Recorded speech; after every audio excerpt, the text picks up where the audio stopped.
జగన్మోహన్ రెడ్డి ప్రభుత్వంపై కుట్ర జరుగుతోంది. సైనికులారా కదలి రండి, రానున్న ఎన్నికల్లో జగన్మోహన్ రెడ్డికి అండగా నిలబడదామంటూ జగన్ తరపున జగన్మోహన్ రెడ్డి మేనత్త విమలమ్మ రంగంలోకి దిగగా, ఇంకొక వైపు షర్మిల నుండి బ్రదర్ అనిల్ కుమార్ రంగంలోకి దిగి గత ఎన్నికల్లో క్రైస్తవుల ఓట్లతో గెలిచినటువంటి జగన్మోహన్ రెడ్డి ఇప్పుడు క్రైస్తవులను విస్మరిస్తున్నాడు అంటూ కూడా క్రైస్తవుల్ని జగన్మోహన్ రెడ్డికి దూరం చేసేటువంటి ప్రయత్నం బ్రదర్ అనిల్ కుమార్ చేస్తూ కొంతమంది పాస్టర్లతో ఆయన మీటింగ్ పెట్టిన నేపథ్యంలో అసలు తెర వెనక ఏం జరుగుతోంది, క్రైస్తవులతో రాజకీయం చేసేటువంటి ప్రయత్నం ఏమన్నా జరుగుతోందా అనే అంశాలకు సంబంధించి మనతో మాట్లాడేందుకు ప్రముఖ సీనియర్ జర్నలిస్ట్ డివిఎస్ గారు మనతో ఉన్నారు. సార్తో మాట్లాడదు. సార్ నమస్తే. సార్ నమస్తే. సార్, జగన్మోహన్ రెడ్డి ప్రభుత్వం మీద కుట్ర జరుగుతోందని, మనందరం రానున్న ఎన్నికల్లో జగన్మోహన్ రెడ్డికి అండగా నిలబడాలని పాస్టర్లందరితో జగన్మోహన్ రెడ్డి మేనత్త ఒక మీటింగ్ పెడితే షర్మిల గారికి అండగా నిలబడేందుకు బ్రదర్ అనిల్ కుమార్ రంగంలోకి దిగి గత ఎన్నికల్లో క్రిస్టియన్ ఓట్లతో జగన్మోహన్ రెడ్డి గెలిచి ఇప్పుడు క్రిస్టియన్లనే విస్మరిస్తున్నారు అంటూ కూడా బ్రదర్ అనిల్ కుమార్ కొన్ని వ్యాఖ్యలు చేశారు. వాళ్ళతో పాస్టర్లతో కూడా ఒక మీటింగ్ పెట్టడం జరిగింది. ఏంటి సార్, క్రిస్టియన్లతో ఒక పార్టీ మీటింగు, ఇటు బ్రదర్ అనిల్ కుమార్ గారు కాంగ్రెస్ తరపున అంటే రాజకీయాలతో సంబంధం లేదని చెప్తున్నా కానీ జగన్మోహన్ రెడ్డిని విమర్శించేటువంటి ప్రయత్నం చేస్తూనే ఉన్నారు. ఏం జరుగుతుంది సార్ అసలు తెర వెనక? నాగాస్త్రం మీదకి గరుడాస్త్రం, అగ్ని అస్త్రం మీదకి వారుణాస్త్రం, అంటే షర్మిల మీదకి విమలమ్మను వదిలేడు అనమాట జగన్మోహన్ రెడ్డి. అంటే ఇప్పుడు మనం ఏంటంటే YS Vimalamma versus brother Anil. ఇప్పుడు దాకా యుద్ధం అన్న చెల్లెళ్ళ మధ్య అనుకున్నాం. ఏది యుద్ధం జగన్మోహన్ రెడ్డికి షర్మిలకి మధ్య అంటే ఇప్పుడు వాళ్ళకి కాస్త సినిమా ఎలా మారుతోంది. ఇప్పుడు ఈయన ఒక బాణం వదులుతున్నాడు, ఆమె ఒక బాణం వదులుతుందని అన్నమాట. ఏంటి సార్, క్రిస్టియన్స్ అంతా జగన్మోహన్ రెడ్డికి జగన్మోహన్ రెడ్డి పార్టీకి దూరం అవుతున్నారని వాళ్ళ కుటుంబ సభ్యులు కానీ జగన్మోహన్ రెడ్డి కానీ లేకపోతే ఆ పార్టీ నేతలు భావిస్తున్నారా? అందులో భాగంగానే విమలమ్మ గారిని తెర మీదకి తీసుకొచ్చారా అంటే ఏం చెప్తారు సార్? షర్మిల ఫీవర్తో జగన్మోహన్ రెడ్డి తాడేపల్లిలో టెంపరేచర్ 104 ఉందంట.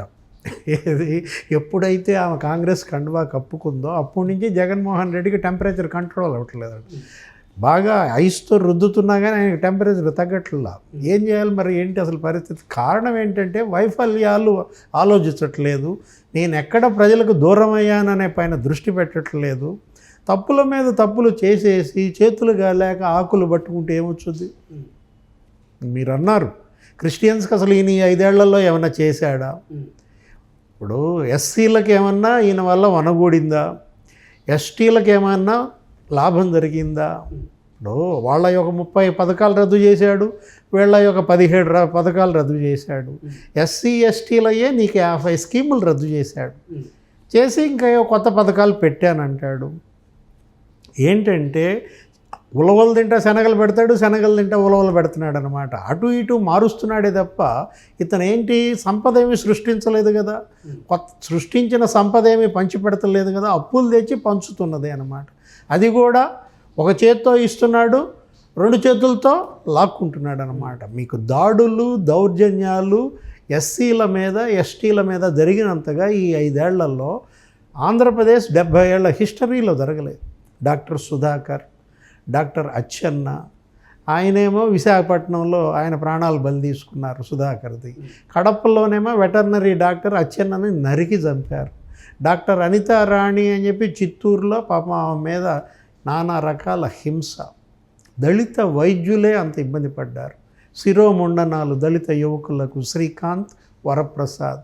రాష్ట్రపతి కోవింద్ పట్టించుకుని ఎంక్వైరీ చేయండిరా అంటే ఇంతవరకు దోషుల్ని అరెస్ట్ చేయలేదు శిరోముండనం కేసుల్లో.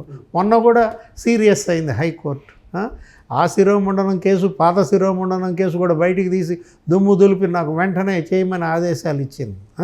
ఇలా ఎస్సీ ఎస్టీల పైన దమనకాండ జరిగిన పరిస్థితుల్లో షర్మిల అన్నపైనే తిరుగుబాటు చేసింది. కాంగ్రెస్లో చేరి అన్న మీద ధ్వజం ఎత్తుతోంది. హోదా కోసం దీక్ష చేసావన్నా ఇప్పుడు ఏం చేసావు, ఈ 5 ఏళ్లలో మెడల్ ఎందుకు ఉంచావంటే నిన్న నోరు తెరిచి అప్పుడు జగన్మోహన్ రెడ్డి అసెంబ్లీలో హోదా గురించి ఏదో మాట్లాడుతున్నాడు. మళ్ళా 56 నెలల్లో అతను నోటెమ్మటి ఎప్పుడన్నా హోదా పేరు వచ్చిందా? ప్రత్యేక హోదా అనేది అసలు నోరు తెరవకుండా ఇన్నాళ్ళు ఉన్న జగన్ నిన్నెందుకు అసెంబ్లీలో తెరిచాడు? ఎవరి ఫీవర్? షర్మిల ఫీవరే కదా. ఇప్పుడు షర్మిల వల్ల బ్రదర్ అనిల్ తిరుగుతున్నాడు. ఏ అనిల్ అయితే గత ఎన్నికల్లో పాస్టర్లందరినీ సమావేశాలు ఏర్పాటు చేసి వాళ్ళకేదో పర్సులు ఇచ్చి మీటింగ్కి వస్తే 5,000 ఇచ్చి మీకు అది చేస్తాడు, మా బావమరిది ఇది చేస్తాడు, దేవుడి రాజ్యం రావాలా, దేవుడి బిడ్డ ఆశీర్వదించమంటే గెలిపించారు. కానీ ఆయనే మొన్న వాపోయాడు. ఏమని? అందరూ చుట్టుముట్టి మొన్న తూర్పుగోదావరిలో ఎక్కడ మీటింగ్ పెడితే, సార్ మాకు సీఎం గారు అపాయింట్మెంట్ లేదంటే బ్రదర్ అనిల్ ఏమన్నాడు? మీకు కాదయ్యా, వాళ్ళ బావ, నేను మా బావమరిది అపాయింట్మెంట్ నాకు ఇచ్చి 2.5 ఏళ్ళు అయిందన్నాడు. షర్మిల బిడ్డ పెళ్ళికి కూడా వీళ్ళు ఎలా బిహేవ్ చేశారో మనం చూసాం కదా. ఆ ఎంగేజ్మెంట్ అప్పుడు, రాజారెడ్డి ఎంగేజ్మెంట్ అప్పుడు శుభలేఖ ఇవ్వటానికి వస్తానన్నా అంటే ఏమన్నాడు? దేనికబ్బా, యాంటికబ్బానో ఏదో అన్నాడు. బీజేపీ కోపం వస్తుందేమో అని అంటే, వద్దులే అట్లయితే సెక్యూరిటీకి ఇచ్చిపోతా అంది. సెక్యూరిటీకి ఇచ్చిపోతే మళ్ళీ అవమానం ఏమో అని చెప్పి సరే కూర్చున్నాడు. వచ్చింది, ఇచ్చాడు, పంపించేశారు. అక్కడికి వెళ్ళినా కూడా అలాగే ఉన్నారు కదా. అక్షంతలు వేసేటప్పుడు కూడా ముళ్ళ మీద ఉన్నట్టుగా అక్షంతలు వేసి వచ్చేశారు. ఇలా వాళ్ళిద్దరి మధ్య ఎడమొఖం పెడమొఖంతో షర్మిలకు ప్రచారంగా బ్రదర్ అనిల్ మొత్తం పాస్టర్లను ఏకం చేస్తున్నాడు. వైఎస్ఆర్ కాంగ్రెస్ పార్టీకి పునాదినే దెబ్బ కొడుతున్నారు. మొదలు నరుకుతున్నాడు ఎవరు? బ్రదర్ అనిల్. మొత్తం పాస్టర్లతో నిన్న మీటింగ్ పెట్టాడు. 1000 మంది పాస్టర్లు వచ్చారు. ఏమంటాడు? బలవంతుడు అతన్ని ఎదుర్కోవడానికి దేవుడు బలహీనుడిని ఎంచుకుంటాడు అని అన్నాడు. బలవంతుడిని ఎదుర్కోవాలంటే దేవుడు బలహీనుడిని ఎంచుకుంటాడంట. ఎవరిక్కడ బలవంతుడు? జగన్మోహన్ రెడ్డి బలమైన సర్పంగా మారాడు. బలహీనులు ఎవరు? క్రిస్టియన్లు, షర్మిల, కాంగ్రెస్ పార్టీ. మరి ఎంత 1% ఓటుతో బలహీనంగా ఉందన్నమాట. ఈ చలిచీమలన్నీ ఏకం కండి, బలమైన సర్పాన్ని చంపండి అని మెసేజ్ ఇస్తున్నాడు. నేను రాజకీయాలు చెప్పడానికి రాలేదు, నేను ఓట్లు అడగటానికి రాలేదు అన్నాడు అనిల్ పాస్టర్లతో. కానీ ఇచ్చిన మెసేజ్ ఏంటి? ఇదన్నమాట. ఏది? బలహీనులంతా ఏకం కండి, బలవంతుడు నాకేమని విర్రవీగుతున్నాడు మా బావమరిది, అతని పని పట్టండి అని చెప్పి మొత్తం అందరికీ ఆయన సందేశం ఇచ్చాడు. ఇప్పుడు ఆ పాస్టర్లంతా ఇంటింటికి తిరుగుతారు. షర్మిలకు అండగా ఉంటామని ప్రామిస్ చేశారు. కాంగ్రెస్ పార్టీకి మొత్తం ఈ ఓట్ బ్యాంక్ అంతా టర్న్ అయ్యే పరిస్థితుల్లో జగన్మోహన్ రెడ్డి ఏ అస్త్రాన్ని బయటికి తీశాడు? భారతి గారు ఏ బటన్ నొక్కారు? విమలమ్మ గారి బటన్ నొక్కారు. ఎమ్మటే వైఎస్ విమలమ్మ గారు ప్రత్యక్షం. ఆమె గన్నవరంలో మీటింగ్ పెట్టేసేసి సేవకుల మీటింగ్, ప్రభు సేవకులారా రండి, మన బిడ్డ రాజ్యం కాపాడుకుందాం, మనకి ఇన్ని స్కీములు ఇచ్చాడు. మరి ఇప్పుడు ఈ పరిస్థితుల్లో షర్మిలే ఎదురు తిరుగుతుంది కాబట్టి మనమంతా కూడా జగన్కి అండగా ఉండాలని చెప్పి మంచి విందు కూడా వల్లభనేని వంశీ రకరకాల చికెన్, మటన్, ప్రాన్స్తో పెట్టించాడు. అన్ని చోట్ల పెడతారు. ప్రతి ఎమ్మెల్యే, ప్రతి ఇన్ఛార్జి విమలమ్మని తీసుకెళ్తారు. Sponsoring by Jaganmohan Reddy. విందు రాజకీయం నడుస్తుంది, పాస్టర్లతో పర్సులు అంతా జరుగుద్ది. ఇక్కడ ఏంటంటే వాస్తవం మీరు కప్పిపెట్టలేనిది, విమలమ్మ ఎందుకు ప్రచారం చేస్తోంది? విమలమ్మకు ఒక 300 కోట్ల ఆస్తుంది. ఎక్కడ? విశాఖపట్నంలో ఎండాడలో మంచి భూమి. అది ఇప్పటి వరకు రాజశేఖర రెడ్డి టైం నుంచి ఉంది. రాజశేఖర రెడ్డి ఉన్నప్పుడే అది శాంక్షన్ అయింది. ఆమె ఏదో మిషనరీ తరపున అక్కడ అది మెడికల్ కాలేజీ కడతాను, హాస్పిటల్ పెడతాను అని ఇన్నాళ్ళు కాపాడుకొచ్చిన 14 ఎకరాల భూమిలో ఏదో ఒక చిన్న రేకుల షెడ్ వేశారు, నర్సింగ్ స్కూల్ అని చెప్తున్నారు.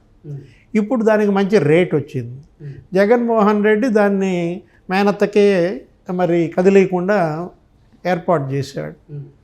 మేనల్లుడు కానుక 300 కోట్లకి మరి న్యాయం చేయాలి కదా మేనత్త. అది క్విడ్ ప్రోకో అన్నమాట. జగన్మోహన్ రెడ్డి క్విడ్ ప్రోకో అటు పారిశ్రామికవేత్తలైనా అంతే, ఇటు పార్టీ ఎమ్మెల్యేలు ఎంపీలైనా అంతే, కుటుంబ సభ్యులైనా అంతే, చెల్లైనా అంతే, ఎక్కడైనా బావగానే వంగతోటగాడు బావ కాదు అంటాడు. అంటే ఏంటి, నీకెంత నాకెంత అనేది అనమాట. వాళ్ళ వాస్తవం ఏంటంటే జగన్మోహన్ రెడ్డికి భయం వచ్చేసింది, ఓటమి భయం వెన్నాడుతోంది. ఓటమి భయం తరుముకొస్తున్న పరిస్థితుల్లోనే ఇలాంటి ఆలోచనలు చేస్తారు. ప్రజలు వాళ్ళు డిసైడ్ అయిపోయిన పరిస్థితుల్లో షర్మిల చెప్పినా వినరు, విమలమ్మ చెప్పినా వినరు, బ్రదర్ అనిల్ చెప్పినా వినరు. ఏంటి, వాళ్ళు ఆల్రెడీ నిర్ణయానికి వచ్చేసారు, జగన్మోహన్ రెడ్డి ప్రభుత్వాన్ని ఇంకా ఎన్నాళ్ళు భరించాలి, ఎప్పుడెప్పుడు నోటిఫికేషన్ వస్తుంది, ఎప్పుడెప్పుడు పోలింగ్ డేట్ నాడు వెళ్ళి బటన్ నొక్కుదాం, ఇంటికి పంపుదాం అనే ఒకే ఒక నిర్ణయంతో ఉన్నారు. జగన్మోహన్ రెడ్డిని ఓటమి బారి నుంచి తప్పించటం విమలమ్మ తరం కాదు కదా, బ్రహ్మతరం కూడా కాదు.